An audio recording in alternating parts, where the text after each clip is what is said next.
Дуусах. Яг найран дээр л тусалсан. Яг 3 айрны яарч.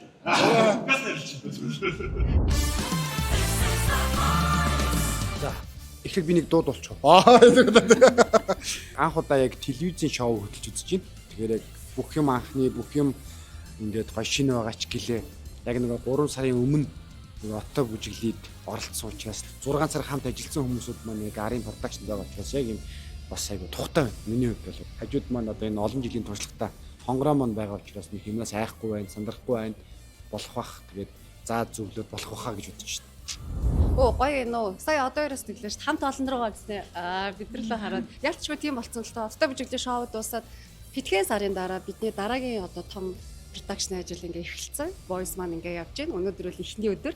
Бид бүгдээрээ догтлол дураа хамт олноороо ингээ бүрэн бүрэлдэхүүнээрээ шоунд ажиллаж байна. Миний хувьд ч гэсэн ингээ манайх дэлхийн хэмжээний маш олон контент хийдгийг нэг нь ингээ voice шоуныхаа бас нэг хэсэг болоод бүр ингээ үндсэн хөтлөгчөөр ажиллаж байгаа.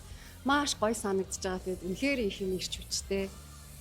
Уран зоригтойгоор ажиллаж байна л да. Тэгээд дуу хоолойны ирэл гэдэг өөрөө гайхалтай. Хүндрэлт төмөлөрөөс үүссэн цагаас л хойш дуу хоолойгоор ингээд тий уран зориг авч дуугаар ингэж илүү аз жаргалыг мэдэрсээр ирсэн. Тэгэхээр яг энэ шоуны утга учир энэ юм аа. Ерөөсөө л ажиллана гэж сонссон цагаас эхлээд бодлож байгаа. Энэ бүхэн одоо ингэ эхэлсэн явж байна. Маш гоё юм.